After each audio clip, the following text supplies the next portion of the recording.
now. Plenty of time to get my point out. All right, certain things have come to light, and Buffalo girls, won't you come out tonight? Come out tonight. Come out tonight. Instead of, running around blaming me, You're angry. No, I don't get angry. Well, you're upset.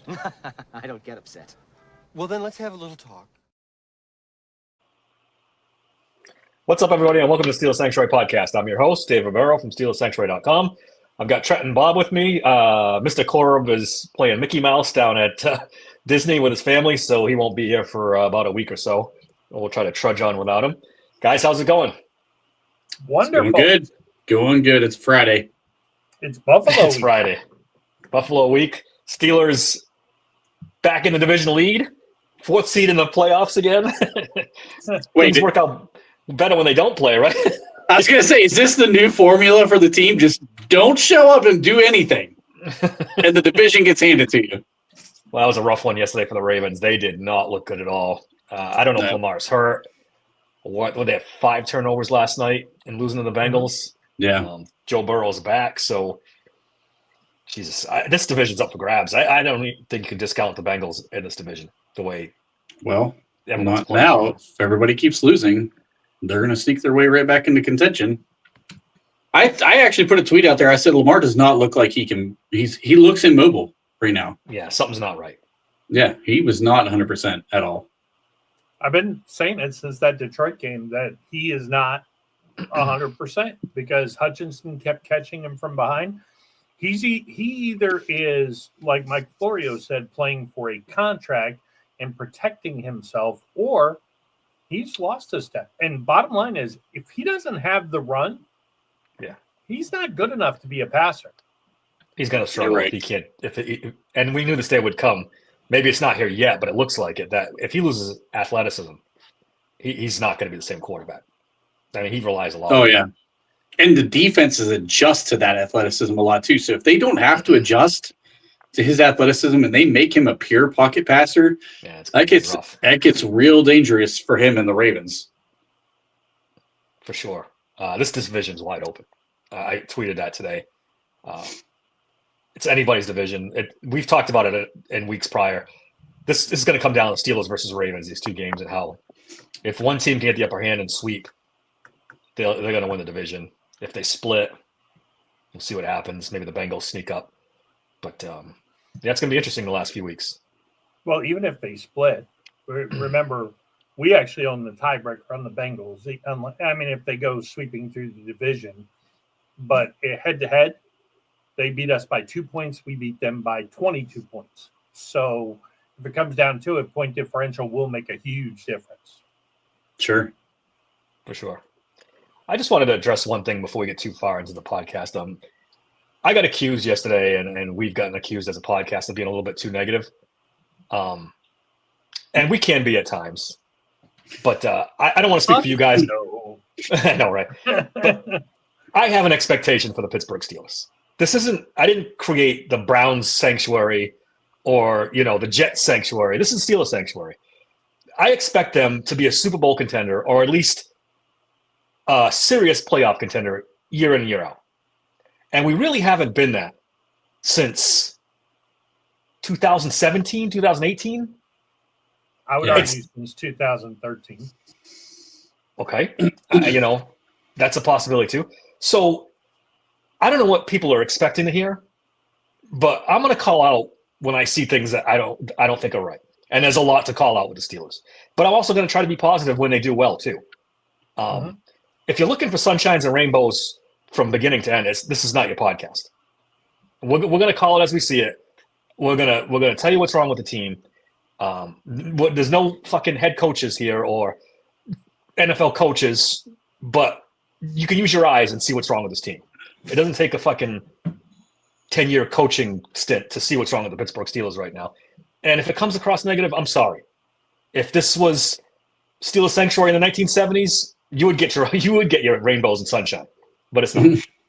We're 2025. We haven't won a playoff game in almost 10 years. So this is what you get. And if anybody's telling you different, they're lying to you. If anybody's trying to paint a rosy picture on this, I'm sorry. They're just They're bullshitting you.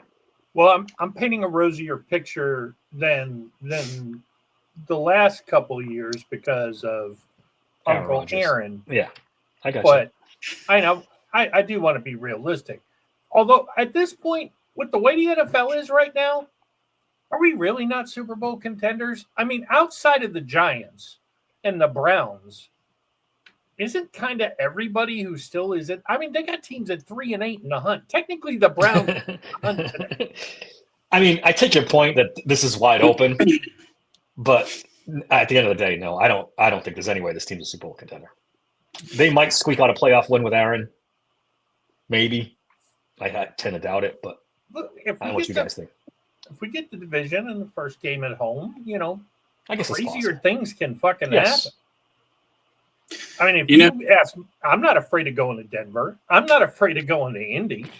I mean, I'm really not afraid of going to Foxborough. I don't know.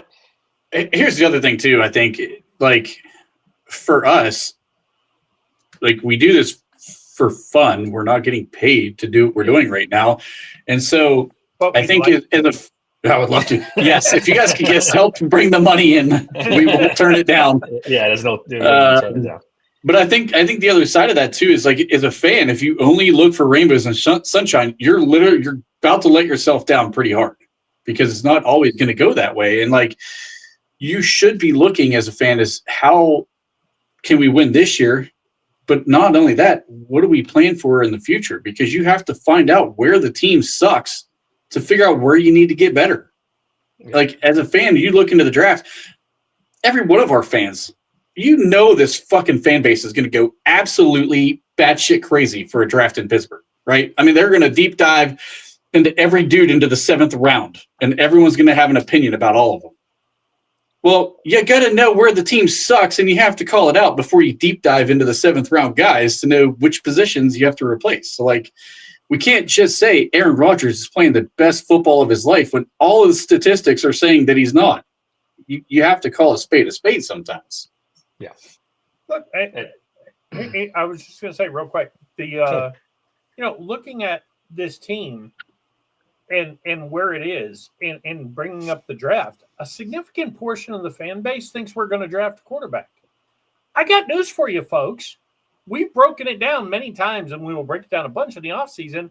There are 2, maybe 3 first-round quarterbacks who will be in the draft, and none of them are going to fall to where we're going to pick. Unless, of course, we start Will Howard immediately and lose the rest of our games. Which wouldn't be so bad either.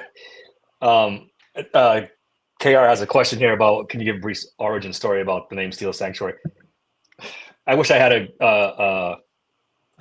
a great story behind this. I kind of pulled that name out of my ass about 8 years ago when I started my blog. It's not much of a deep meaning to it. It's just sounded catchy to me, so I went with it.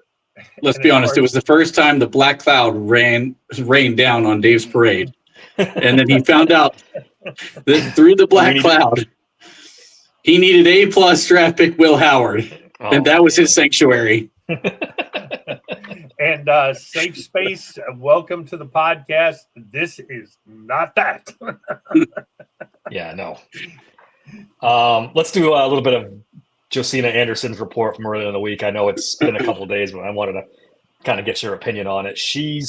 Let me read the exact quote. Meanwhile, there's a longtime NFL head coach out there who is considering wanting a change of scenery and has told others these thoughts. If he acts on those lingering feelings, his departure would clearly add to the list of vacancies. A lot of people are inferring that he's speaking about Mike Tomlin. We know Josina Anderson's history with her stuff. She hasn't been the most accurate reporter. She's no Adam Schefter. Let's just leave it at that. We can be hopeful that she's onto something and it's Mike Tomlin. But I don't know. If Mike Tomlin was considering this, I don't think he'd tell anybody. Could it be or if Dan he did Campbell? You think it's Dan Campbell? Is that what we said? It could be. after this season, maybe. I don't know. If she's right, it's probably not Tomlin, I'm going to assume. And that's assuming that she's right, which is a big leap as well. I mean, Harbaugh, maybe. We were just talking about that before we jumped on. When you look at long tenured coaches, I don't think of anybody else that could be unhappy. Unless she's talking about, what's his name from Kansas City, maybe retiring. He's been around a long time, but. Well, it said change of scenery, so you would think. Oh, that's right. Yeah. So you would think that means. I mean, I guess retirement could be a change of scenery to some people, but to me, I would think that they mean they're leaving. But Corbin and I kind of covered this. So Bob, if you want to give your thoughts first, I'll let you. Yeah, I was going to say this all floated the other day too, with somebody will give up a first round draft pick and all this other stuff for a trade. I reiterate, I do not think so. I think Mike Tomlin's market has cooled significantly with the damage that has been done the end of last year and this year. Now, if he rights the ship and they win a few games down the stretch, they win the division, he could still be a commodity. But if they go from a 4-1 to a 1-5 lead, and they lose this division and go 9-8, 8-9, 7-10, I like the way these numbers are going, 6-11. I don't think people are going to be clamoring for him. Now he goes 10-7, gets blown out in the first round of the playoffs. Some dumb team will do it, and let's hope so. For a first round pick here in Pittsburgh, maybe then we could package up and go into the top 5. See, I disagree with you, but we can argue all day whether he's worth a first round pick or not. I just don't think the Steelers will do it. Cora brought it up in the last podcast. I can see Art Rooney just saying, "All right, we'll just let you go. Thanks for your service. Go find your team and do that route," which would drive me absolutely fucking bananas. But if and when Tomlin does leave, it's probably going to be of his own doing, and he might. He'll work something out with the Rooneys, but I don't know if the Rooney. Go ahead. No, I was just going to say the comment here in chat. Friend of the program, Nick Farabaugh, said Justina's report is regarding John Harbaugh. Very well could be. The Ravens don't like their coach either. Yeah, and honestly, like we talked about this a little bit between me and Corb. Lamar did not look good last night. And we talked about maybe he's starting to break down a little bit. Could that be a reason why Harbaugh might want out? Because it could be. Because you lose Lamar, that whole team has to be. I mean, it's a wholesale change. Like the whole organization has to be changed because they built that offense around him. They drafted their pieces on offense for him. That's a wholesale change. And does Harbaugh want to go through that with the tenure he's got in this league? So I don't know. I'm confused by this one. Are you saying Dak's got sugar in his tank? Because I'd be inclined to agree with you. Tell me this dude. I don't know what he's talking about. Is he talking about Lamar? I don't know. It seems we were talking about this. Feel free to clarify that. Yes, feel free to clarify that in the chat because you got all three of us pretty well stumped on that one. Yeah. Lamar seems hurt to us. We were talking about this in prep. Something is not right now with Lamar. He doesn't look right at all. Oh boy. Yeah, I don't think we'll put that one up on the screen. Well, come on, man. We don't necessarily disagree. Wait, no, let's move on. We need to at least stay on YouTube if you don't mind. We can't put that one up, but we appreciate the clarification. Well, to our good friend Pun here, I've been pointing this out since the Lions game before he got hurt.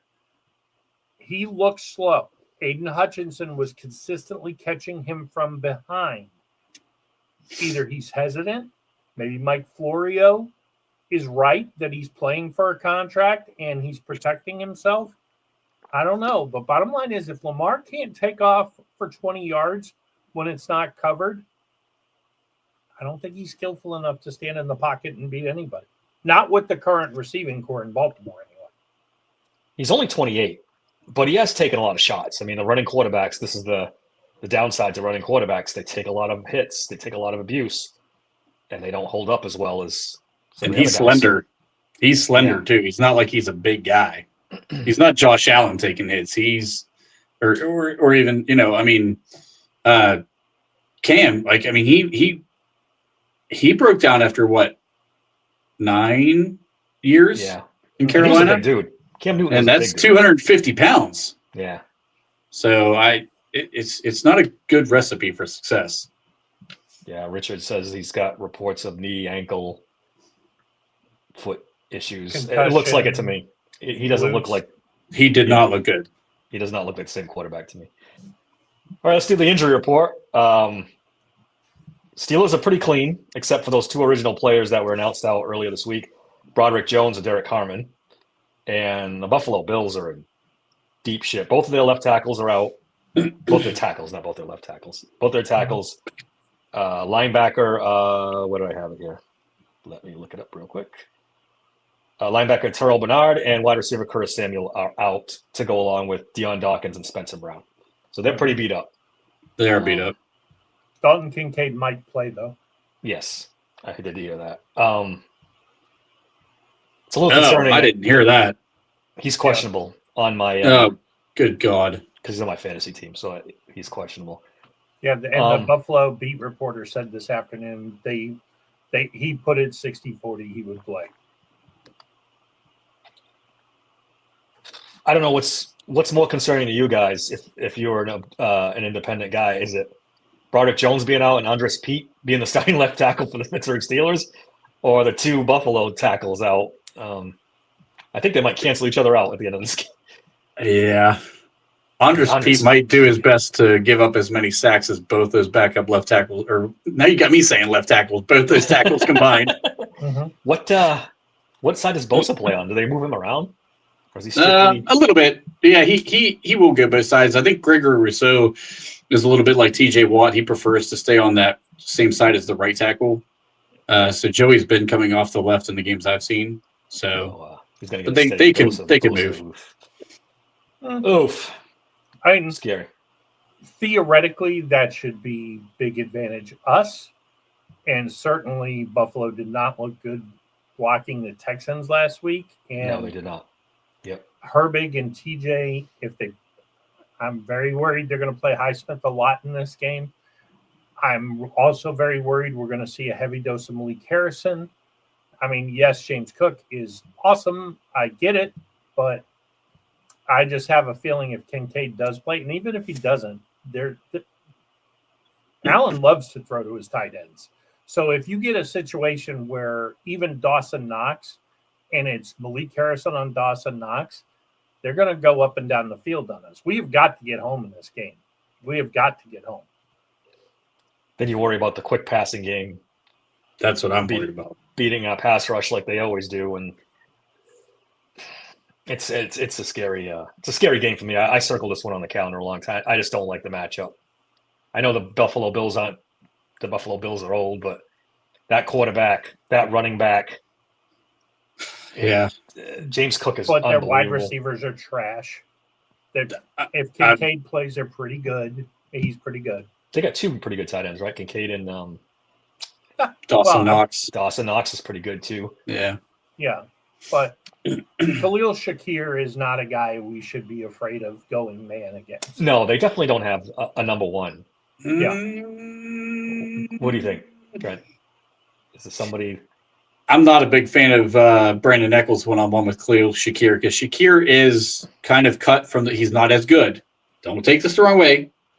He's cut from the same cloth as Ladd McConkey. That quick, shifty, doesn't have the top end speed, but man, that kid can get in and out of breaks quickly. He can get open quickly, and quick game is probably where they're going to want to go with missing both tackles in this game. And he's the guy who is going to win and win early. And that's the thing. I'll be honest, I could see Khalil Shakir having a monster game. Because we're going to key on Cook. As we should. Honestly, I would have Pierre follow him. I don't know if Pierre's a great matchup for him either, to be honest. I don't like any of the matchups. I don't like Joey Porter on him. Although Porter has done well on Flowers in the past. Flowers doesn't play out of the slot the same way that Shakir does, but another quick, shifty guy who's got better top end speed than the others. But I think you got to play physical against these receivers because I would too. Pierre's not a big guy. if you get beat, you get beat. So what? Get up on the line and beat the shit out of them. Yeah. And now they just signed Brandon Cooks for whatever that's worth. I mean, he's only been there a couple of days and he's not having exactly a great season, but he's a top end, not a top end. He's a take the top off the defense. Thank you. That's what I was trying to say. Yeah. Type of wide receiver. He's still got that speed. They got Keon Coleman, who they haven't played in a couple of weeks, right? They benched him for 2 weeks for some. I don't think he's playing this week either. Really? He's not been very good. No, he hasn't been very good. I think they expected a lot more out of him. He was great against Baltimore in that first game, but then really has not. Something was going on there since. because he was benched for disciplinary reasons. So something. He's only got 330 yards receiving on the season. Yeah. Yeah. That's not encouraging. I think Shower is having some wishful thinking here. This game will not make or break. No, I don't think so either. You'd like to think so, but no. He's already broken with the fan base. I mean, let's be honest.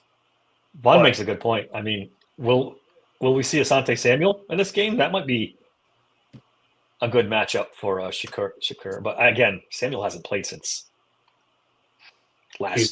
He's not played. And who was the beat writer that said that they're not exactly? Oh no, that was the MVS one. Never mind, that wasn't Asante Samuel. Well, the thing was, go ahead. MVS. They were saying they're not exactly like in a hurry to even get him on the hat. Yeah. I don't think they'll activate Samuel until someone tries to sign him, because then they do have the right to activate him. Yeah. Mm-hmm. Which you would think you would activate him for this game, but I guess if Joey can go. Yeah, with Joey being banged up, I mean, we know he's playing, but he's banged up. You're right. You think he would be in the, I don't know, another one of those curious Steelers moves. Darius Slay.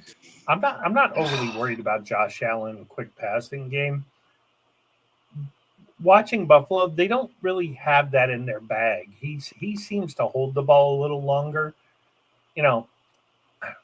He can do it, but I don't. This receiving core is not things he's had in the year past where they could raise up. That's why I would play physical at the line. So you can't raise up and play the quick game. Well, let's face it. It starts and ends with controlling James Cook. I mean, they're the number one rushing team in the league in yards per game. He's one of the best backs in the league. They got to stop him before we worry about anything else. Because if they're running up and down and doing play action on us, it's going to be over quick. Yeah, and Harmon being out is a big part of that. Yeah, but the man is going to start. Yes, Yaya Black will be starting. Yaya Black. I'm looking for belly sellies all over the place in this game. They're gonna need them. They're gonna need them. Look, they should just pull a longest yard clothesline Cook at the beginning of the game. We'll give up 15 yards. He's out for the game. We win. That's strategy, Bob. James Cook. Don't think the 70s Steelers wouldn't have done it. No, they definitely would have done it. I think YA Black will be fine. He's been playing pretty well. Yeah. It'd be interesting to see how many reps they give him, how many snaps. He's not played a ton of snaps yet this year, so I don't know if he's going to pull the same workload that we saw out of Derek Harmon. You might just see a lot more of Cam Hayward and Keona Benton. Yeah, I can see a lot of snaps for Cam Hayward in this game. I see a lot of snaps, man.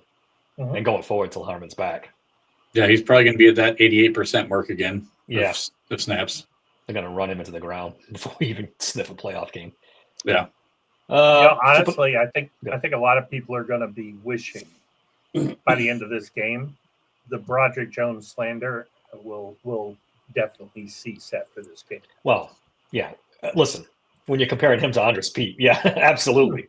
Give me Broderick Jones all day, every day.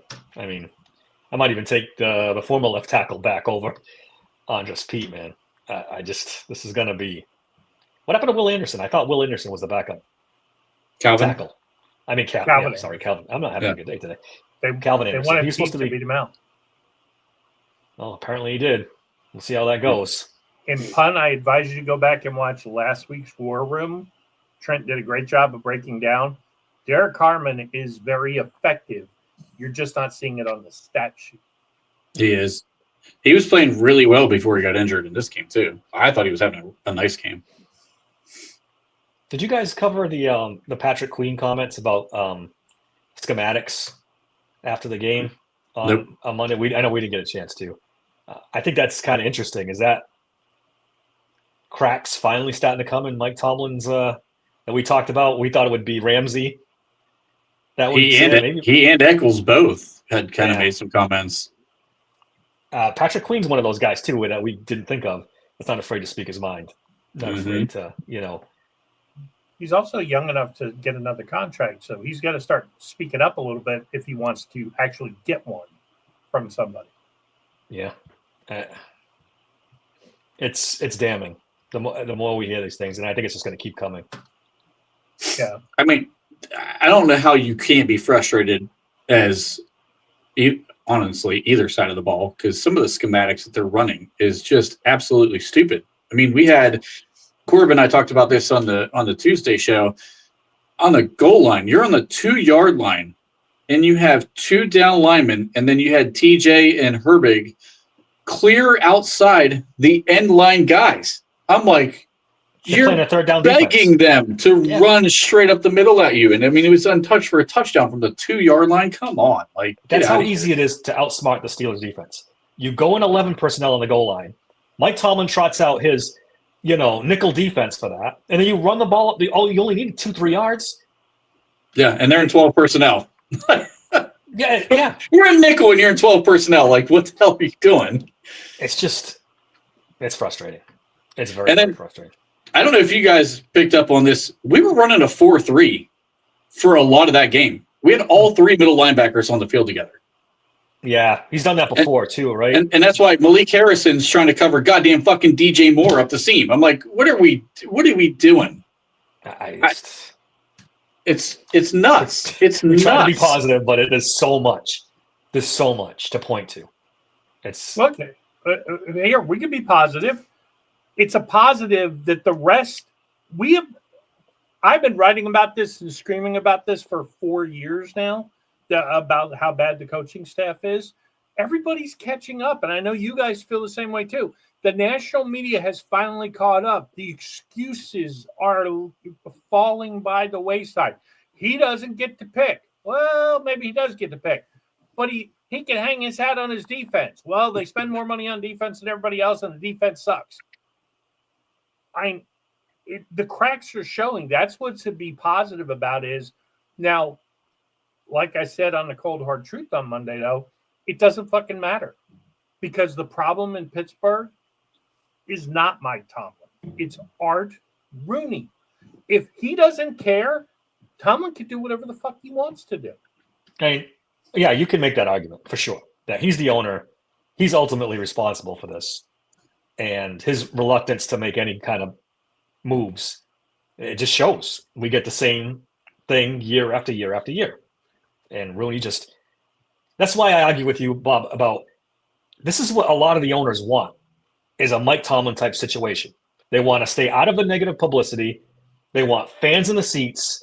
And they want to, if you have a winning record, that's a baseline, so they can't criticize you too much. And a lot of owners would give a lot for that because this team's like the Saints and the Jets, and the Browns that never sniff what the Steelers have now and would be elated just to get the press and everything off their back to get to 9-8 and not have to deal with that shit. I'm telling it's true. It sounds good in theory till you get. Think about how bad the Bengals were before Marvin Lewis. Little nice little run with Sam Weiss, then terrible. Marvin Lewis starts getting into the playoffs almost every year. Pretty respectable. Has a couple losing seasons mixed in. After all, they are the Bengals. And all of a sudden, 6-7 years in, people look around and go, man, you're 0-6, 0-7 in the playoffs. You've got to go. Mike Tomlin is Marty Schottenheimer with a ring. I saw that put out on X this week. I said that 3 years ago. Yeah, so thank you for quoting me. I wish you had given me the credit. It's true. It's true. He's Marty Schottenheimer, but Marty Schottenheimer won playoff games, right? I don't even think he had a drought this long without playoff wins. He lost a lot of playoff games. Yeah, but let's be honest, nobody misses or loses so many playoff games and then keeps their job. Yeah. No, it's like this is unprecedented how long he's really been here and it's how long it's been since we've had any fucking success in the playoff at all. It's not even like he's losing. We're getting blown out year after year in every playoff. And somebody brought up the names earlier, and I wish I could remember the teams they beat, the quarterbacks they beat. Oh, I know them off the top of my head. Matt Moore, Alex Wright, and the backup, AJ McCarron. Yeah. Those are his 3 playoff wins in the last. Yeah, it's this is bad. He's never beaten a top tier quarterback, even in the games he won in the playoffs. He's never beaten a top tier quarterback. He lost to Aaron. You could make the argument Kurt Warner. I was just going to say that at the time he was. That was it. That was the end of his career right there. Yeah. But he was playing at a high level. He was still. Season. Yeah, they were still kind of. That's the one. You're right, though. It isn't many. Yeah. That's just. Well, he beat Peyton Manning in a playoff game too, right? That Colts game. No, was that? No, that was Cowher. Oh, that's right. That was Cowher. That's right. Yeah. They beat. I guess you could consider Flacco, but it was early in Flacco's career. Even in Flacco's prime, I wouldn't consider him elite quarterback. No, although I'd say he's playing better now than he played back then. Yeah, may have had the greatest playoff run though in NFL history. I mean, that year they won the Super Bowl, he was lights out. Yeah, he was. All right, let's flip it back to the where were we? We're playing defense. Let's do Steelers offense. Again, Buffalo's run defense is 30th in the league. Run the goddamn ball, please. For the love of God, run the ball. Keep the ball away from Josh Allen. Run at the Bills' weakness, please. Kenneth Gainwell is warming up in the bullpen. I was just about to see. Can we get 20 carries from whatchamacallit this game? No? Jaylen Warren, please? No. Look, if they run the ball 40 times, I don't give a fuck who runs it. Yeah. It would be nice if Jaylen Warren had 20 carries, right? Once in the season. This is the defense to do it against. Yeah.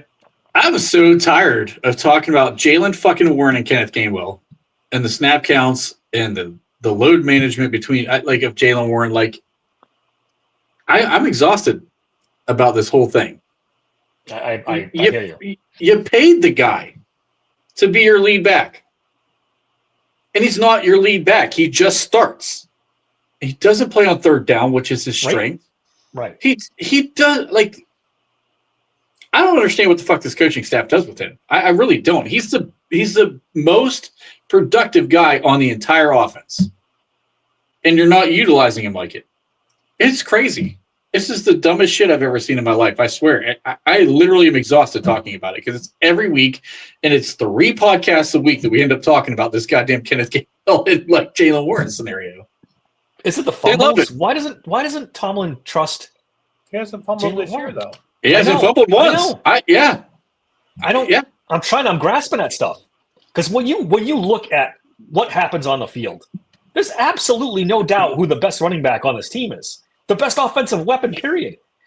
He's the most dynamic guy with the ball in his hands. The only dynamic guy with the ball in his hands on the team, and you don't use him.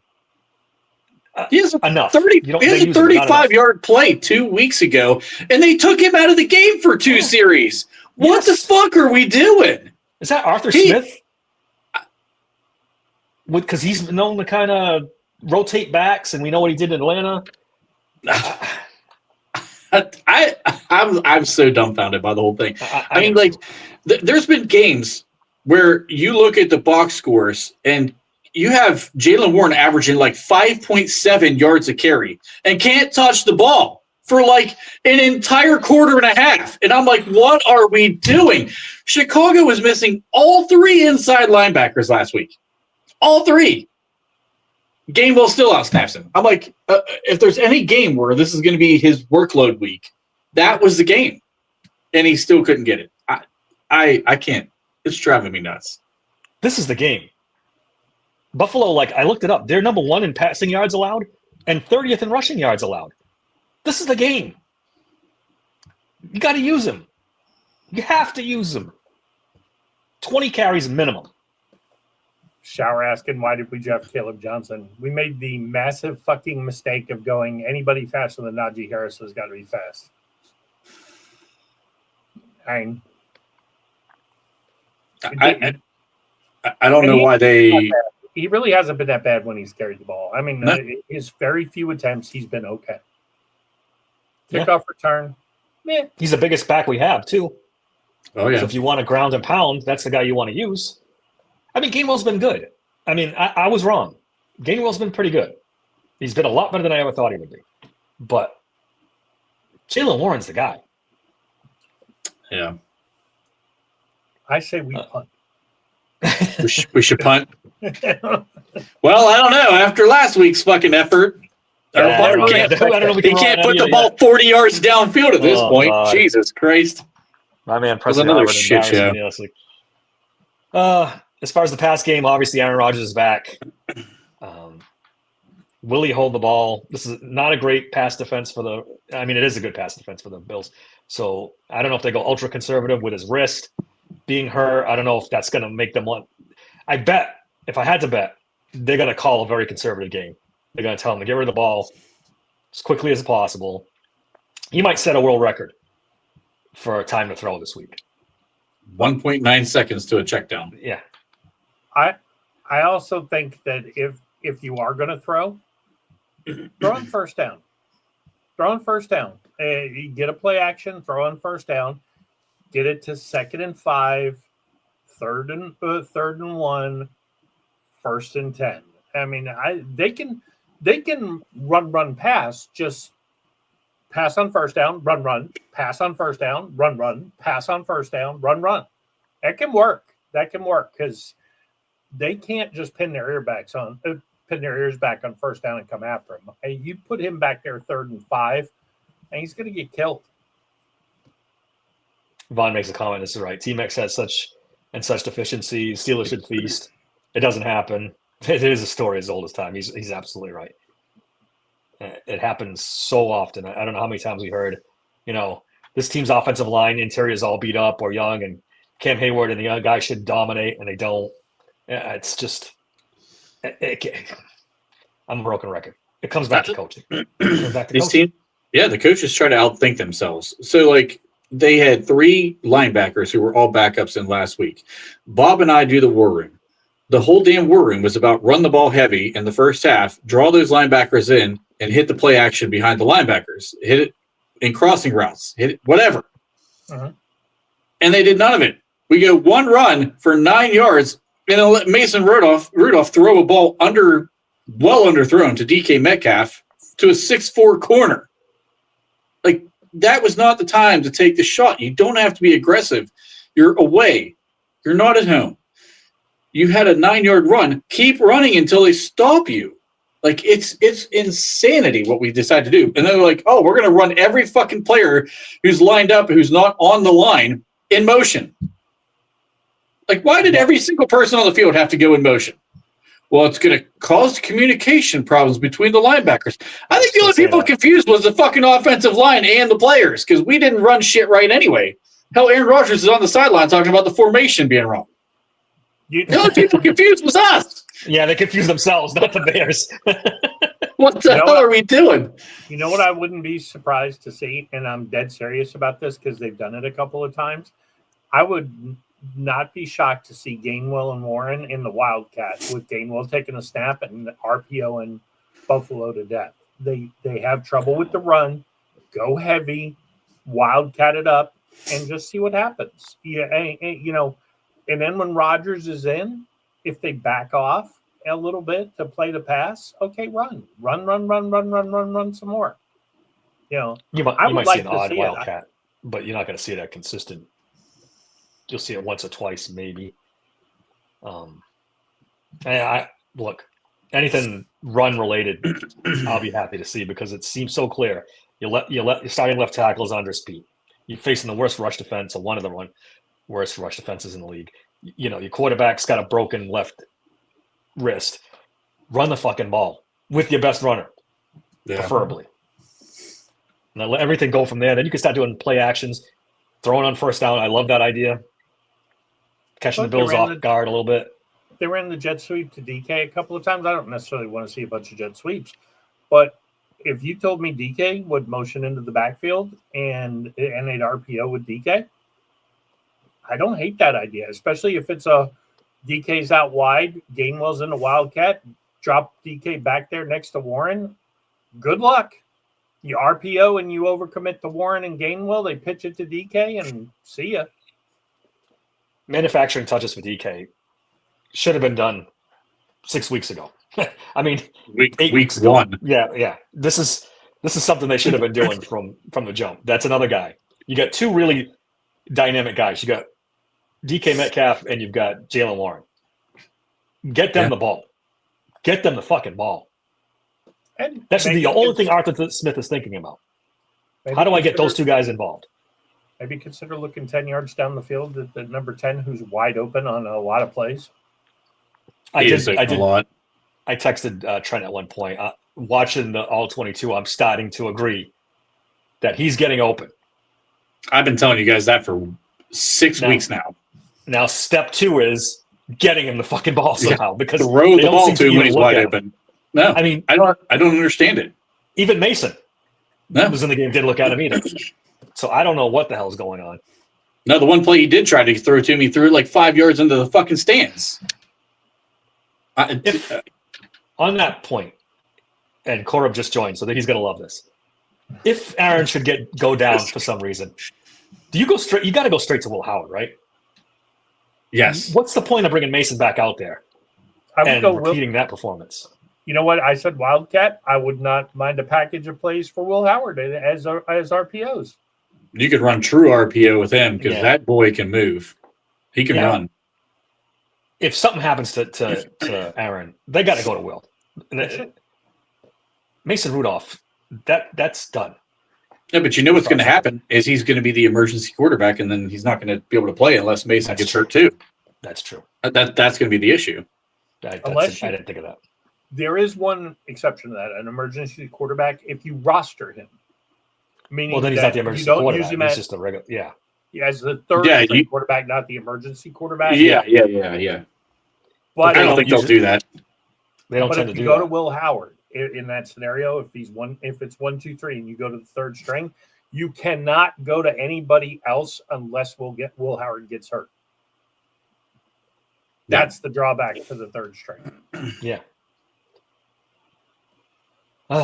Even Cower would design a package. What do you mean even Cower? Cower would definitely have a package for sure. Howard. I mean, they didn't do it with Justin Fields last year. When he was rotting on the bench, give him plays that, try to manufacture touches for him. They're not going to do it for Will Howard. I screamed about that all last season. Can I just say, Cower, come out of retirement for half a season and coach Justin Fields would be box office. Yeah. Because what he would draw up for that guy would be lights out nuts. But Cower did what coaches are supposed to do, unlike Tomlin. Hey, I'm going to go hire a real fucking offensive coordinator, and I'm going to let the offensive coordinator run the offense. 100%. Cower was Dan Campbell. Dan Campbell's cut from the same exact cloth as Cower was. But go run the offense. The rumor has always been, and he was you're right, one of the best coaches of coaches ever, who learned under another great coach of coaches. We disparaged him earlier. Marty Schottenheimer got a lot of people jobs in the NFL and has a really good coaching tree. But Cower drew up the trick plays. And Cower loved the trick plays. Think about the Steelers back then. It seemed like they ran one every game. It wasn't every game, but they ran a lot of trick plays. Yeah, for sure. Super Bowl onside kick was took huge stones to do that. Randall L. against the Cowboys. To Hines. Yeah, that's another one. Yeah. Mm-hmm. So back to the offense. Run. That's all I can say. And hope for the best. Okay. What did you guys think about that fourth down call? Because I have thoughts. I don't think Dan Campbell. You talking about the Steelers fourth down? No.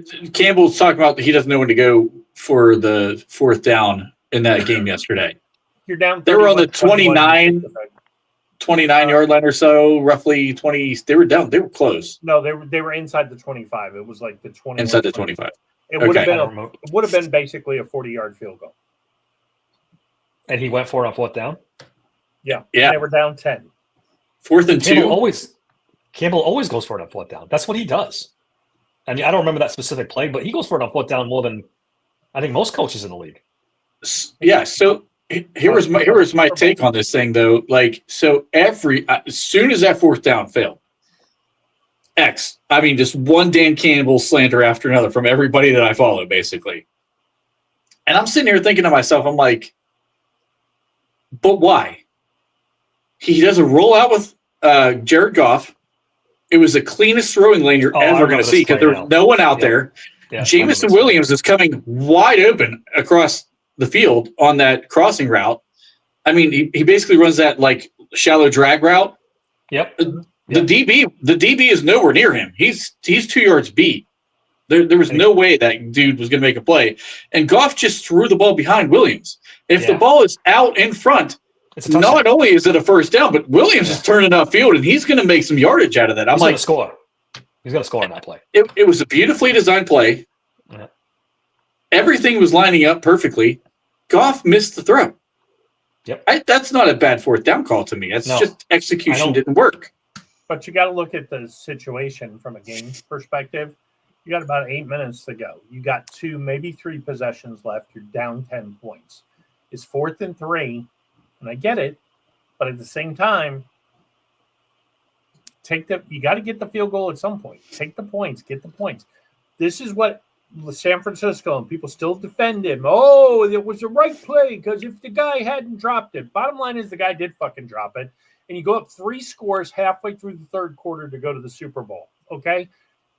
17 points is radically different than 14 points. It changes the game. There are times you want to go for it, Mr. Analytics, knock yourself out. But there are times when taking the points is the right play. I just felt like if you're that close, and you needed 10. Yeah. And you had the Packers going up and down the field on your defense all day. I mean, let's be honest. Jordan Love was owning their defense. That was your chance to get the 7 of the 10 back and then live with the fact that the Packers are probably scoring again in some capacity. So, yeah, you might get the 3 and draw it to 7. Well, what if they go down and score the touchdown? Now you're just down 14. Yeah. I was fine with the call. I think I was the only one that I saw on X that day fine with the call. Like, I didn't have a problem with it either. Well, because unlike Tomlin, Campbell's consistent. He goes for it on fourth down. That's his thing. So you know what to expect. You know they're going to do it. And they're pretty good at it, too. They're pretty damn good at it. No, actually, they're not. They've been really bad. They just cost them multiple games this year. Multiple games. I haven't watched them that closely, but I just feel like they've always gone for it on fourth down and been pretty successful. Yeah. Sorry, I sidetracked us on that one. It's maddening with Mike Tomlin because he'll go for it once and then he won't go for it for a month on fourth down. Then he'll do it again, and his game situation changes with the underwear he's wearing that day. It's just he's so inconsistent. He never gets the odds in his favor because he's all over the board. Yeah, it drives me crazy.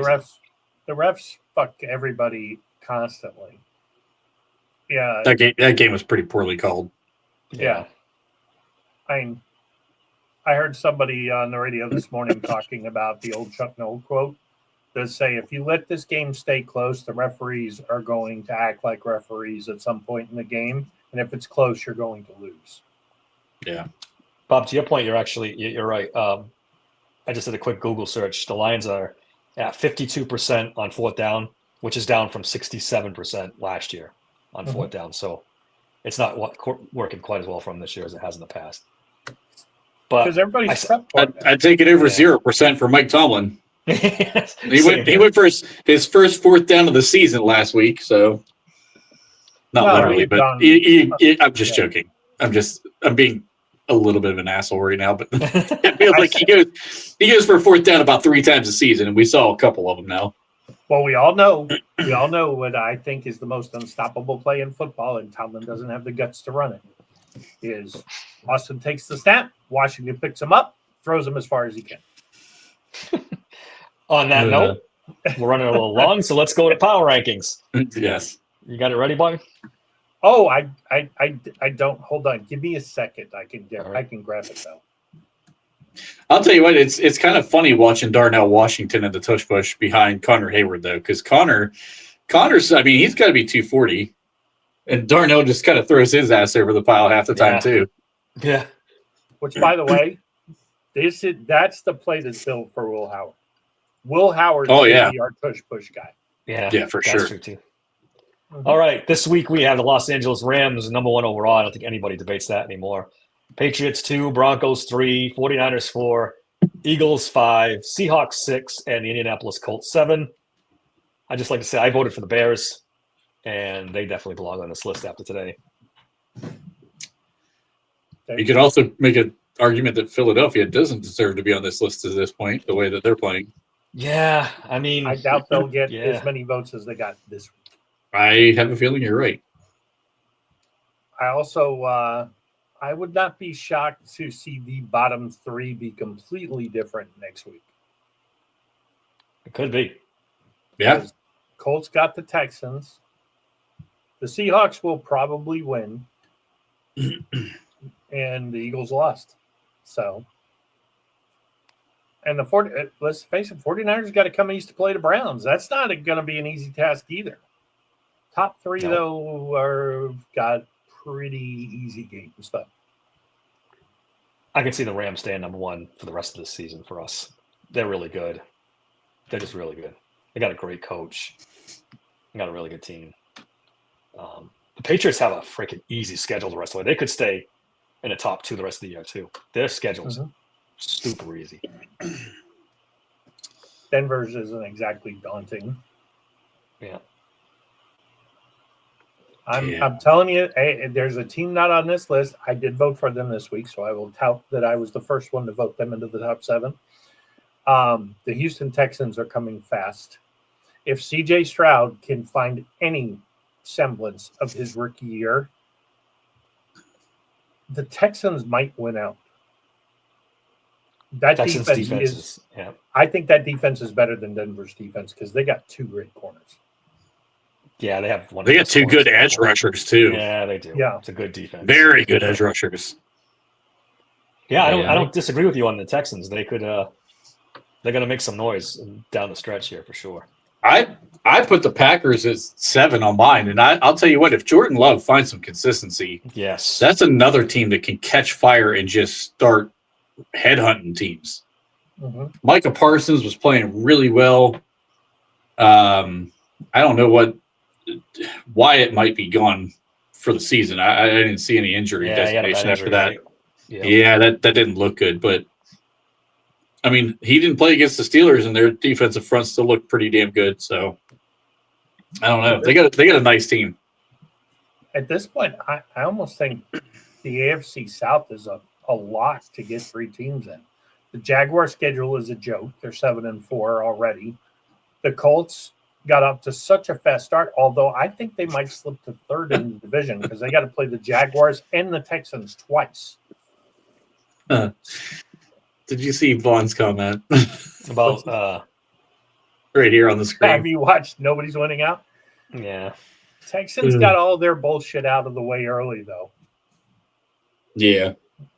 They were showing the Bengals schedule. Don't sleep on them. Although their defense is so bad, probably not. But the Bengals, they ain't winning out. Yeah. This schedule is pretty weak down the stretch too. But their next 2 are they got to go to Buffalo. Yeah, that was the one. The Buffalo. And then they got the Ravens. So if they can get past that, then it's a joke the rest of the way. Yeah. All right. Anything could happen. True. They almost made it last year. They're in almost the exact same position. As crazy as it sounds. Ready to do legendary NFL picks? Let's go for it. All right, I got to read these off of DK because someone in this room forgot to post the picks on the thing. This guy right here. All right. All right. Oh, we got the standings. I don't know if I want to see this. No, we do not have the standings. The standings we were all great last week. That's all you need to know. I don't want to see the standings from last week. Yeah. All right. The Houston Texans are on the road. They're going to Indianapolis. They're getting 3.5 points from the Colts. Oh, I'm taking that. Ooh, I think I'm taking the Texans. I'm taking the Texans right now. They're playing really well. The whole injury stuff coming out from Daniel Jones kind of scares me, especially against that defense.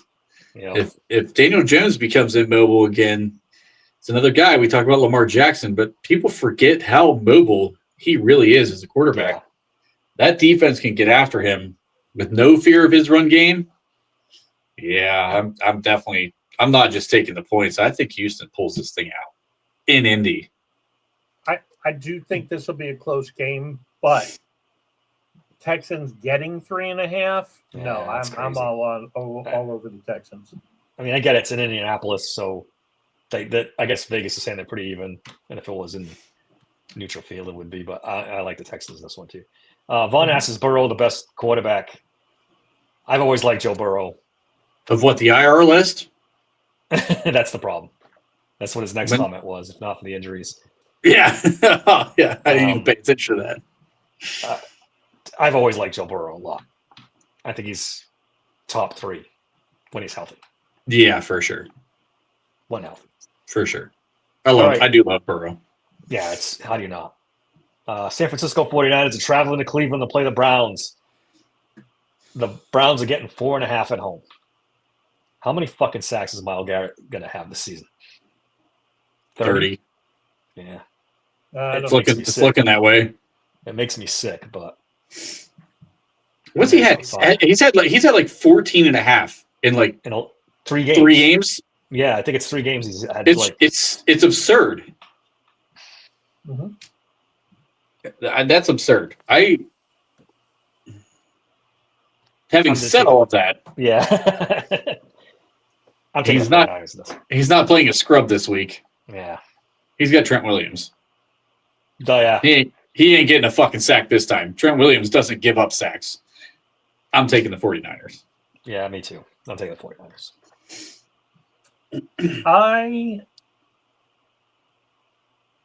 The 49ers coming east are not very good usually.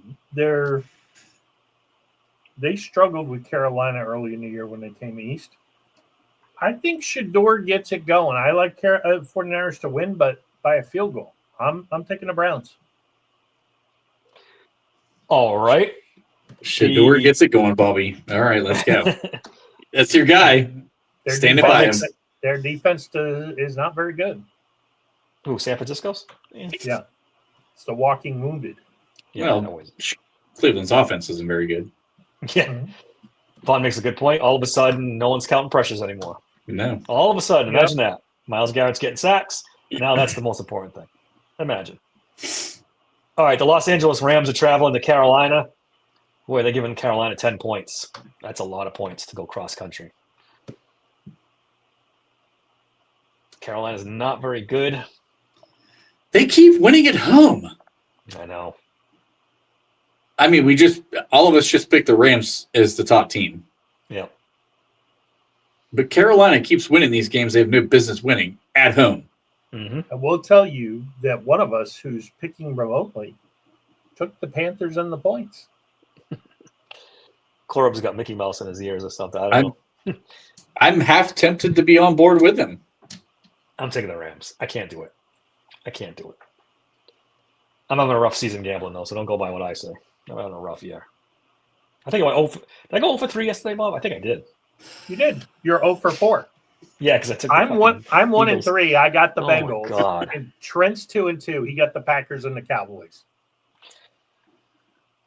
Oh, 4 this week. But luckily, Corb is right with you at 0 and 4. Andy took the Panthers. You took the Rams. That's where you separate. This is where Thank you God. get. This is where you make up ground. Thanks, Dave. I feel like I'm having a mental breakdown right now, but I'm taking the Panthers.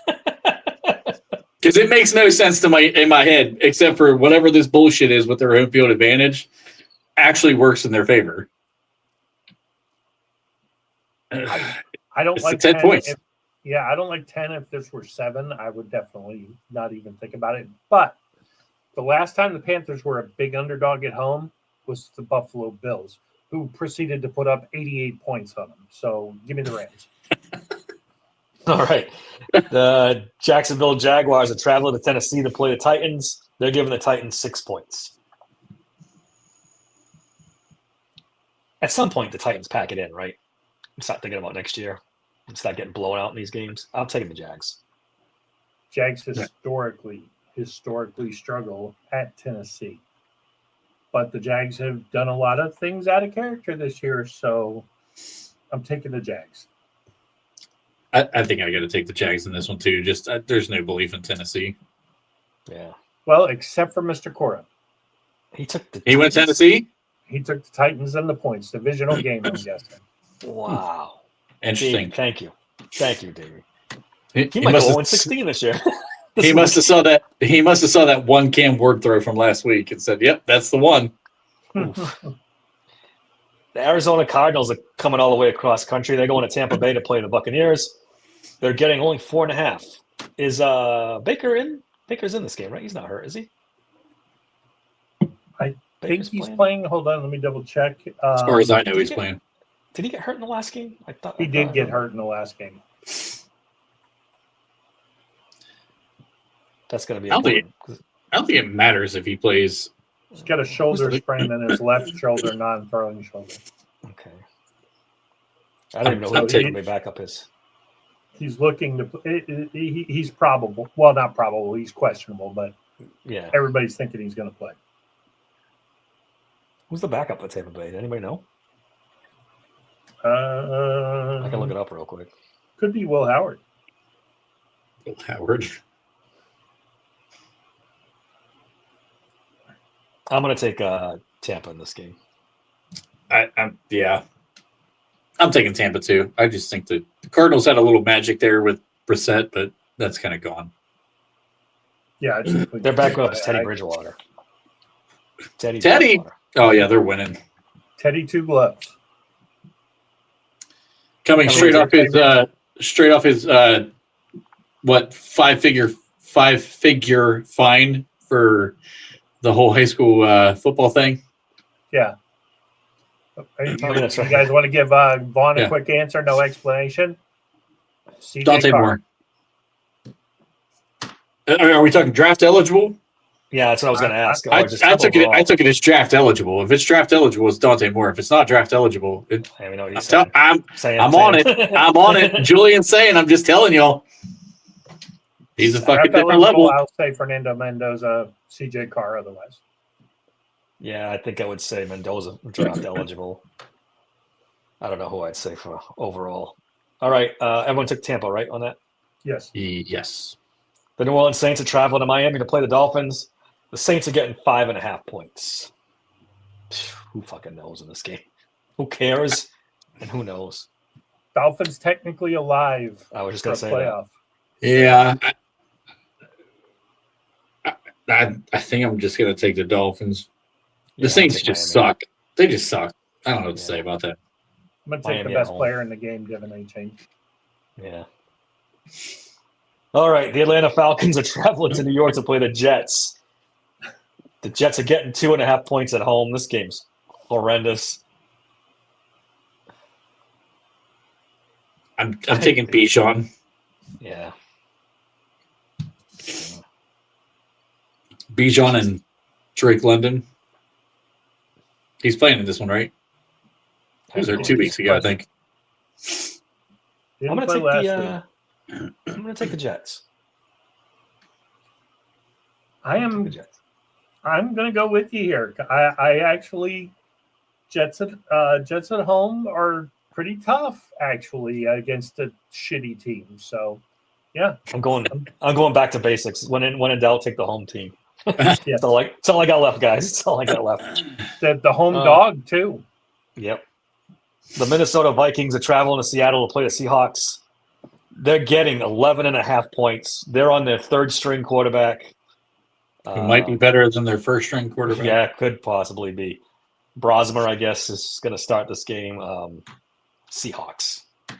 Big.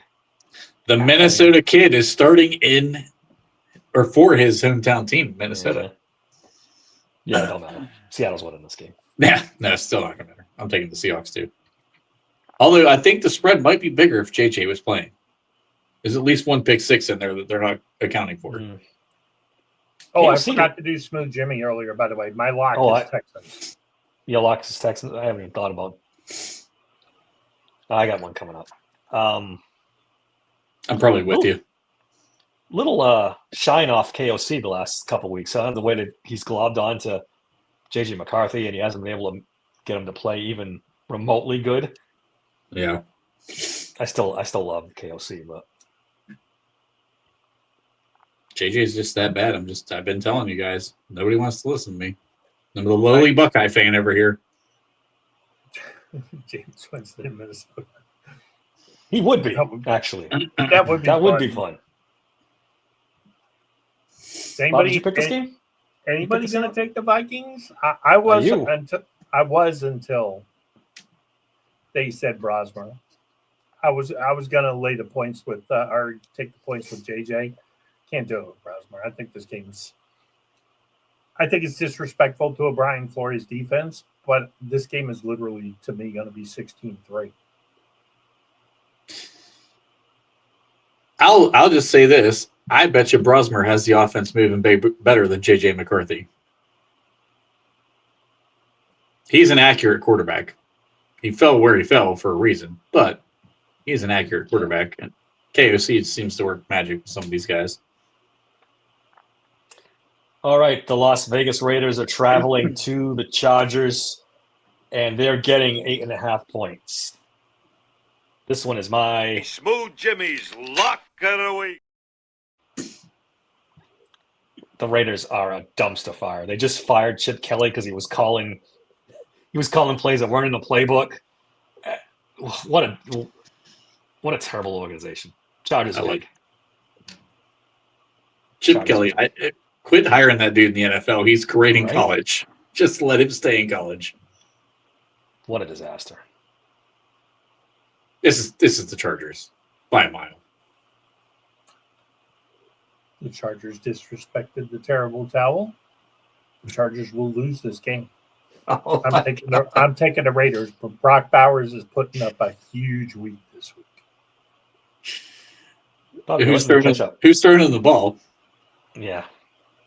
For the Raiders? Yeah. Ashton Genty. The guy called Butterball half the offseason. Yeah. Yeah. Well, I mean, his arm is all ready for Thanksgiving. He's greased up and ready to throw. Oh, God. Sunday Night Football. The Denver Broncos are traveling to Washington to play the Commanders. The Commanders are getting 5.5 points at home. They're going to need all 5.5. Jaden Daniels out. Terry McLaurin in. Oh, if Jaden Daniels is out, Denver's routing this game. Yeah, this that's what I'm saying. Been my Smooth Jimmy of the week too. Yeah, Denver big in this game. I think this is definitely a Denver crushing Washington. I think Broncos. Yeah, everybody's Broncos across the board here. Yeah. Monday Night Football. The New York Giants are traveling to New England to play the Patriots. The Giants are getting 7.5. Patriots. Easy. Smooth Jimmy's lock of the week. Sorry, go ahead. I'm gonna take the lock of the week here with the Patriots rolling the Giants. I know your boy's playing. in this one, but they said Dart's starting, right? Yeah, is Dart starting? I'm pretty sure. Oh, I didn't even know that. Yeah, Dart's starting. I thought it was Winston. Dart's gonna be very upset. Yeah, it's a bad spot to put him in. He's been out with 3 weeks with a concussion. You put him. Are they trying to get him killed? Are they actively working against my man Jackson Dart? You put him in New England on Monday Night Football? What the? Hold on. What's Vaughn breaking here? I don't know, Vaughn. You got to be more specific. Breaking Steelers news. We're wearing the color rush. Is that what it is? No, I don't know. I'm waiting for the breaking news here. I don't see anything on X. But while we wait, I am taking the Giants to cover. 7.5 is the wrong number. If it's a 7, I take the Pats on a push. I think the Giants keep it within a touchdown. Jackson Dart will, take another step towards being chunked from the Goonies, but he will be healthy enough in this game to RPO his way to a couple touchdowns. All right, and that brings us to the game of the week. The Buffalo Bills are traveling to Pittsburgh to play the Steelers. The Steelers are 3-point underdogs at home. I thought it was 3.5. I got 3 right here live on. Okay, Corb had DraftKings. 3.5 earlier, so let's adjust him. Who wants to go first on this one? I'll lead us off. Cool. All right. So we all know 3 of the 4 starting tackles are missing this week. It's crazy. This thing could get a little bit interesting. Josh Allen has not been MVP Josh Allen because the receiving core has not been anything to really write him about. James Cook is a damn good player. He might be one of the top 7 running backs in the NFL. He's explosive. However, we just shut down the Chicago Bears run game and let Caleb Williams light us up on the back end. So, of course, we're going to course correct in this game, and we're going to make sure Josh Allen cannot throw the ball, and James Cook is going to run all over the fucking field. The problem is we're going to try to do the same goddamn thing. This is going to be a 17-14 game, and Pittsburgh's going to win by some ugly-ass turnover that ends up putting us in a scoring position, and Boz is going to get a field goal late in the game. I think the Steelers pull this out because it's going to get really ugly and sloppy, and that's just our sweet spot. It's fucking terrible football. It's a good point. I'm all in. Bob, what do you got?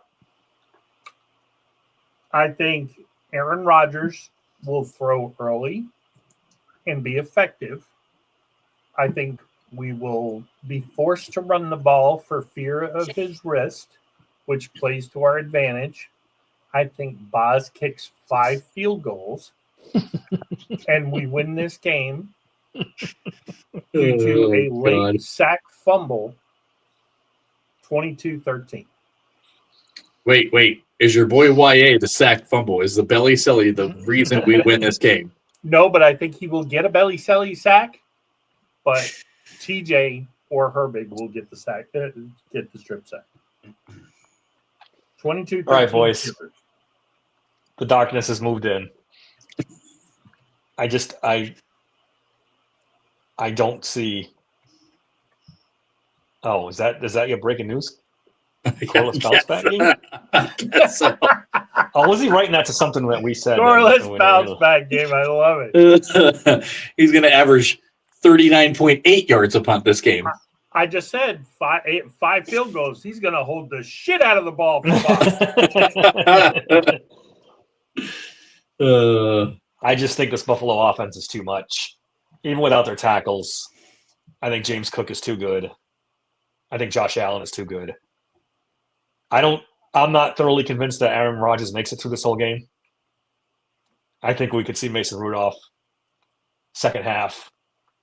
It's going to be an ugly game.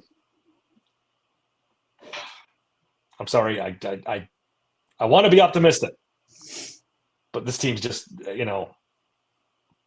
Josh Allen's just too good. I'm taking Buffalo 28-17. Bills comfortably win. I think you're confusing Buffalo with a different version of Buffalo. So Buffalo lost to the Dolphins. Our offense wasn't so fucking good in that game. They lost to the Patriots. Yeah, nothing wrong with that. Lost to the Chiefs. Weren't very good. Chiefs are the Chiefs. And bear in mind, got blown out by the Dolphins. and They had flat that was a Thursday night embarrassed. game, though. Flat embarrassed by the Texans. I don't know, embarrassed. What was the final score of that game? 23-19, and they not sacked embarrassed, Josh dude. Allen Yeah, 8 times. they lost by 4 points, though. That's not embarrassed. It was embarrassing. They gave up 8 sacks. I do think we get a lot of sacks in this game. They're going to try to run quick game, but I think we adjust some of the stupidity from last week. I think, Not all of it. unfortunately, they played the Texans last week, and they're going to correct the mistakes they made. And they're not going to let Josh Allen hold the ball as long. They're going to try to focus on that. Whereas Texans game, they just, they weren't prepared for that kind of result. So, yeah, I hope I'm wrong, because the way here. If we run cover 2 in this game and stop the run, this could get ugly in our favor. That's going to be the interesting part, because if we can't run cover 2 because the run game starts taking off and you got to come out of cover 2, then Josh Allen gets free reign to kind of just roam wherever and throw the ball wherever, because we have been awful outside of cover 2. Mm-hmm. Who knows what Mike Tomlin's planning for this game? Who knows? Who knows? Who cares? He's probably going to come out, run a 5-2, and Josh Allen's going to go for like fucking 800 yards. It makes a big difference, Bob, because they should have beaten the Bears last week. That team. Well, in retrospect, yes, I agree. We should have beaten the Bears. We had that game won. We played stupidly. If they just listened to Trent on the War Room on Sunday morning, we would have won that game. But I'm telling you right now, that Bears loss doesn't look so bad today. Oh, They except ran for the fact that 300 yards against the Eagles. they had so many players out in that game. So many players out. The game should have They been. had so many players out again today. Yeah, but half that stuff was in game that they didn't have a chance to prepare for, too. I don't know. That was the best defense in the NFL, I thought, until the Bears just flat embarrassed them. Yeah, no, there's no doubt. No doubt. I mean, they gave up 281 rushing yards today. They gave up freaking insane. 150 by the middle of the first quarter. Or, middle of the first half. That's It's crazy. incredible. Incredible. This NFL is almost completely unpredictable. You're right, Dave. Yeah. I'm going back to old school. I'm trying to pick the home dogs. I can't pass them by. Steelers are a home dog. Yeah. I'm no gambling expert, but I've never done this bad. I've never done this bad. It's been not just on this legendary NFL picks, just trying to do a few bets on the side, but just taking a beating. It's awful. It's almost like whatever your instinct tells you, just do the opposite. Probably at this point. Like, Because the NFL's a shit show right now. I was pretty confident in my Thanksgiving picks. I thought I was going to sweep it. And I didn't get one right. I had a Crazy. 5-leg parlay, which was perfect, right up until the point that the fucking Ravens didn't help hit the over. I mean, it was such an easy thing. All you got to do is score. I needed 5 points, 5 more points. I hit the over. I hit a 5-leg parlay. I would have been happy as hell. Yeah, the Ravens receiver fumbled it just before he got into the end zone, too. That probably cost you. Exactly. All I needed was one more score. Or Gun to your head. Who wins this division?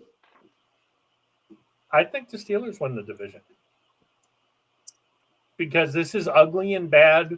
Every team that has huge flaws. Huge flaws. I don't think that the Bengals go to Buffalo and win. And that'll cost them. I think they win everything else on the schedule, but I think they lose to Buffalo in Buffalo next week, especially coming off a loss, back-to-back losses to the Texans and Steelers. I'm going to say Cincinnati wins this division. Oh, If Joe Burrow stays healthy all season. They're not going to That's beat the Buffalo caveat. in Buffalo. Dude. They're not. They can't stop the run, and the Buffalo will crush them. Yeah, but they can. That's a team that can put up 40 points and take you out of your run game real quick. They can jump on you, and you're not running anymore. You're going to have to pass every down to catch up to them. Yeah, Buffalo will be able to just run every time. We'll see. There's no way the Bengals are winning this division. No way. Okay. They're not going 6-0 down the stretch. Okay. We'll see. They went 6-0 down the stretch last year, right? Pretty much. They have to go 5-0. Yeah. So on Tuesday, I was kind of fucking around a little bit, and I said I think we sweep the Ravens and we go 4-2 down the stretch. And then Corbin kind of backed me into holding on to that notion. So because I already said it, he held me to it. So I'm gonna stick to it. I think we sweep the Ravens. No, I don't. Because Lamar is not Lamar. No, you're right. And if Lamar is not Lamar, then you just key on Henry, which is what every team is seeming to do right now. And the receiving core isn't as good, and the tight ends aren't playing as well because Lamar is struggling to do what he does best. The Ravens aren't the Ravens right now. I think they split. And I think the Shedeur magic wears off by the time we play the Browns again. Yeah, it wears off. It had to start to wear off. Oh, the hype train started. He had one goddamn good throw, and everybody's like, "Oh, we found our QB1."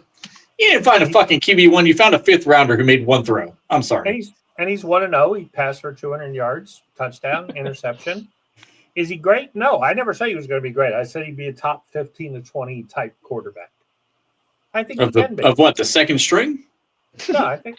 But you know the scary thing is, I don't know if Shedeur is that. I don't think he is. But if they get that out of him, Cleveland's a very good football team because that's all they're missing is average quarterback play. Yeah, it's scary.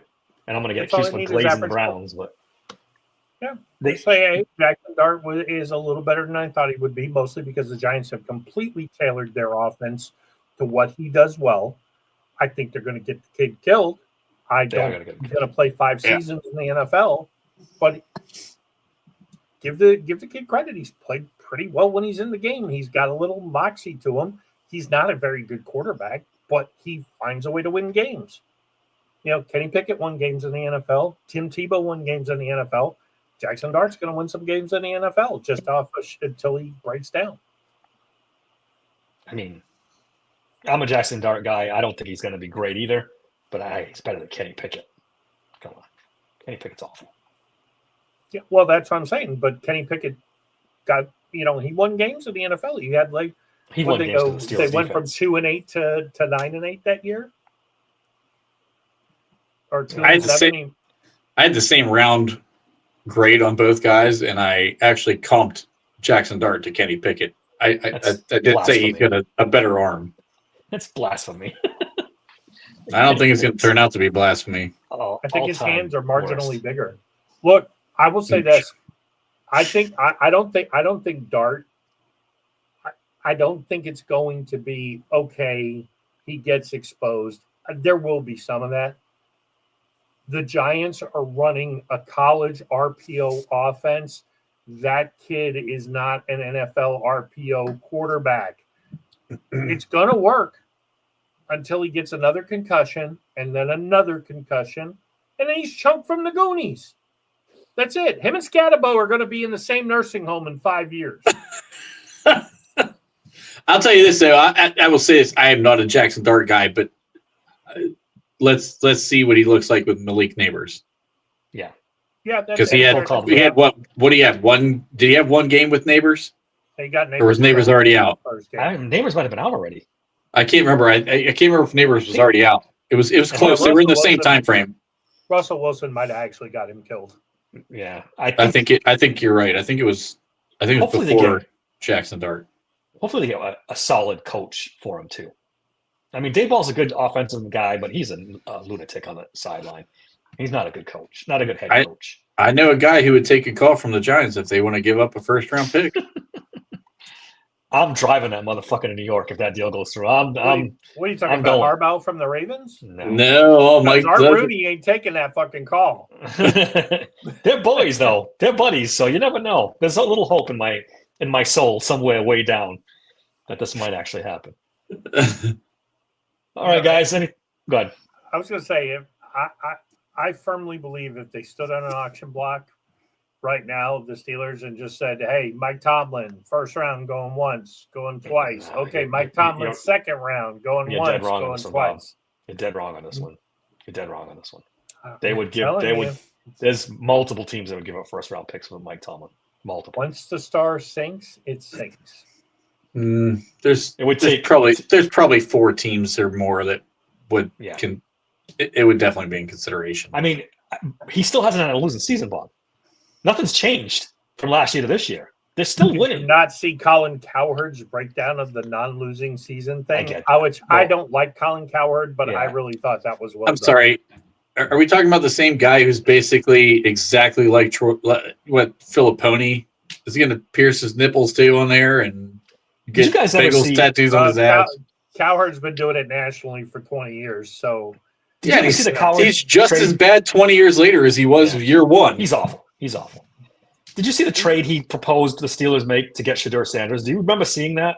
Yes. He wanted to trade T.J. Watt, a first-round pick, another first-round pick. So you're for saying Shedeur he's wrong, Sanders. so you're saying he's wrong about Tomlin, that Tomlin is actually the non-losing season streak is really important. Doesn't matter that he hasn't won playoff games for 10 years. I mean, he's not saying anything Colin Cowherd everybody is in Pittsburgh completely has wrong. said for the last 10 years. No, we've all been saying that for a long time. It took him 10 years to figure it out. He's a fucking moron. Well, I'm just saying you don't listen to anything he says, whether it's right or wrong. Yeah. When somebody doesn't jumps on matter. a bandwagon, you don't kick them off. Even a You broken can- watch you is can right kick- twice a day. You know, it's Listen, you don't want that motherfucker on any bandwagon you're sitting on, Bob. Yeah. Okay, you just don't want him to be a part of it.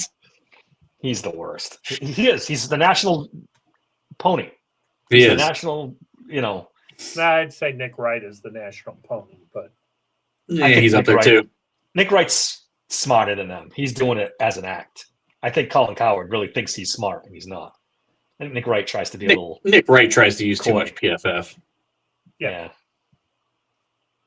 all I can say. All Hey, one last thing, Nate. You see the dumbass rumor with that Dulac shot down Orlovsky to the Steelers, that there's interest there, and Dulac. Yeah, that was announced that stupid. This That's is why really- you don't that's listen to the national media. This is that one. That's the dumbest thing I've ever seen.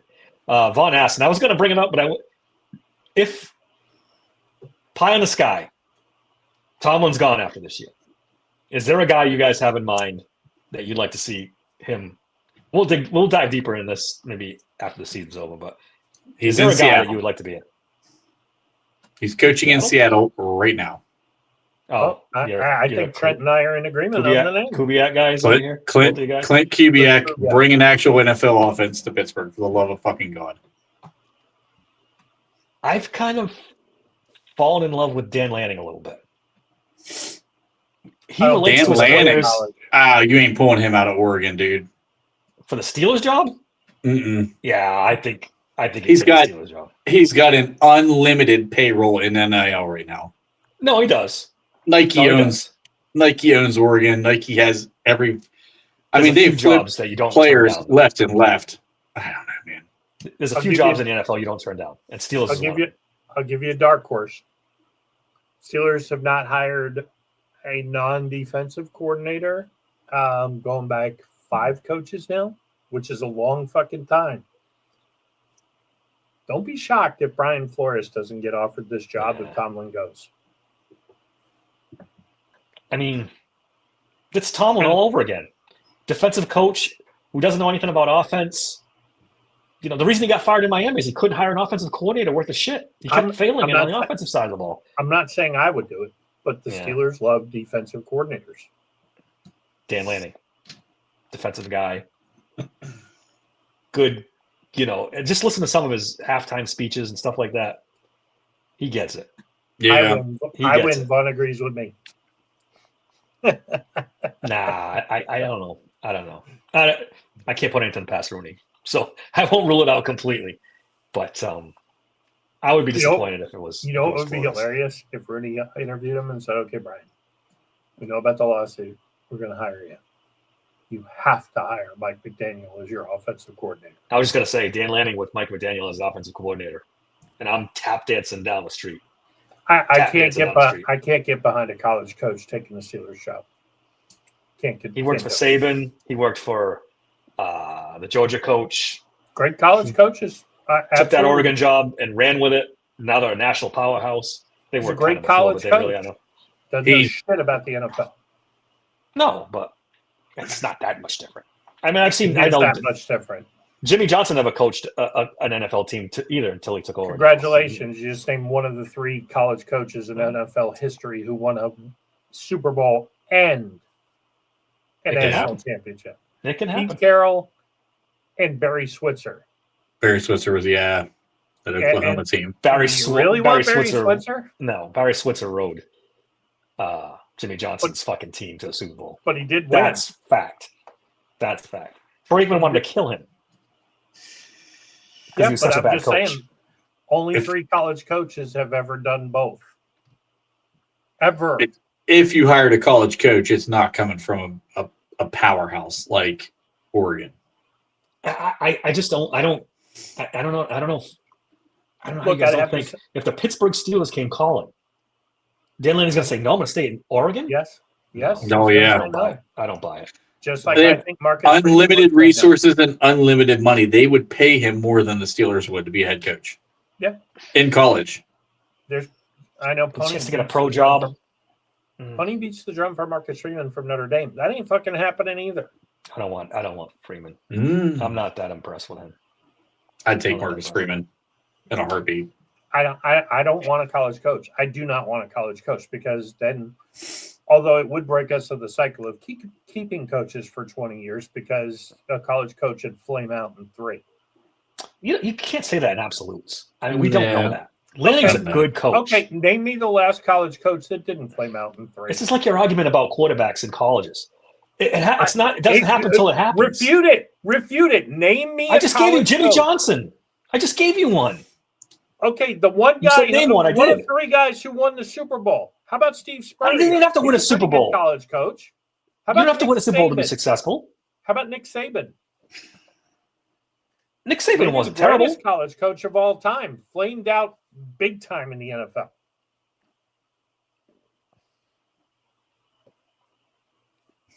That was before Nick Saban was Nick Saban, and then that was before Alabama. He also It's flamed after out. he won a national championship at LSU. Yeah, but he wasn't the guy he ended up being. And we can go into the whole. He had the Saints quarterback, and the fucking medical staff failed his physical and all that Freeman's crap. Never won anything. Dan Lanning hasn't won anything. No, Marcus I don't Freeman want- getting to the national championship in year 2, though. Yeah, I'm a Notre Come on- Dame come fan. on. I give him credit for getting there, but I mean, Notre Dame. thought you were a Notre Dame guy. With Riley fucking Leonard as your quarterback, you're saying that dude didn't overachieve with that team that had what? Did they have a second round pick in that Yeah, draft? but- Because they didn't have a first round pick. do we even remember who they played in the playoffs? Didn't they get a couple of chumps? Didn't they get Boise State? They got Boise State. Yeah, they definitely. They Well, had they a got they had Penn a- State. they had a They beat- cupcake walk. They beat Penn State thanks to Drew Aller peeing down his leg. Yeah, they beat James Franklin, who chokes in every playoff he has ever Yeah. been in, and then they beat Boise State to go to national. I'm not that impressed with that. I'm really not. Freeman's a good defensive. He's okay. He's an okay coach. He's an okay Yeah, coach. I wouldn't. but he- I wouldn't. No, I mean if it's a wish list, it's Clint Kubiak because he's a guy who can tap into a network of really good defensive coordinators. Maybe even a guy who could pry Fangio out of Philly. Could you imagine Fangio coordinating the Steelers defense? That would be sick. I would just Yeah. rather somebody be coordinating the Steelers' fucking offense. Yeah. I mean- just want to see us move the ball from 20 to 20. You could. Tell I'd be me happy with that. I wouldn't. I don't know how Kubiak is with players and stuff, and it's good to be a play caller. But we found out, like with Mike McDaniel, that shit doesn't work if you can't hold a room. And I don't know Yeah. what kind of guy Kubiak. To be Well- honest, I don't know what kind of guy Kubiak is. Well, Either way. let's be honest. If McDaniel even wins half of his games down the stretch, and all of a sudden they're 8-9, 9-8, 10-7, fighting for the playoffs, is it a lock he gets fired? I don't think so. It should be because that team's turned into a Yeah, he dumpster lost fire. the team. He lost the team. But if he gets it back and they make the playoffs, Well, or then, at yeah. least come close then- to then- make the playoffs, If he makes the playoffs, he's not getting fired. But I don't know if he's not making the playoffs. I think I'd still fire him because you can tell that the players have been frustrated with him. Certain guys are just good at being OCs or DCs and not good at head coaches. And I think Mike McDaniel falls into that category. He's just not. Yeah. He's not a Dan Campbell. He's not a Mike. Even Mike Tomlin. Bear in Mike mind- Tomlin can hold a room. Well, And I listens don't to his know. press conferences at Yeah, times. he's a fucking weirdo. he can't even speak about anything that's going on. And you're like, so what is he saying to players that players are going to respond to? I'd have to dig into Kubiak and see what kind of guy he is and how he speaks. And one thing to bear in mind too, from a Fleury standpoint, going back to him for a second, Belichick was pretty miserable with the Browns. Went back, got another job, and with the Patriots, and that turned out pretty well. Fleury's second job could really turn out to be good. I don't hate Flores. I don't, but it's like the Jackson Dart thing to the Steelers. My bar is higher. Okay. I want better than that. We promote Arthur Smith. We hire McDaniels. No. And then get Flores to come back and coordinate the defense. No, Arthur Smith is out. If Mike Tomlin's out, Arthur Smith is fucking going with him. And everybody else on this coaching staff. Because somehow Kenneth Gainwell will still out-snap Jalen Warren. There's a one redeemable coach on this team. Look, you want Gainwell to not out-snap the lead running back? It's real simple. Draft Jeremiah Love. Maybe the DB coach, because he's done a pretty good job with the DBs. The rest of them got to go. All right, guys, we've gone pretty long. Anything else before we get out of here? We're talking happy about Mike Tomlin's successor. Yeah, happy Thanksgiving. War Room. War Room's going to be at 11:30, not 11 o'clock on Sunday. It's getting close to Christmas. Don't forget our store. We got the Hall of Fame Herbert T-shirts. We've got Uncle Aaron T-shirts. We've got all kinds of stuff. Get your loved one a Christmas present. Steelers Sanctuary. Yep, hold on. I'll post the link. I posted it earlier. Bob's going to post the link. Don't forget to like and subscribe. Apple, Spotify, YouTube, all your major outlets. We're there. Hit that subscribe button. It really helps us out a lot. Bob's going to put there it is. Yep. There's your link.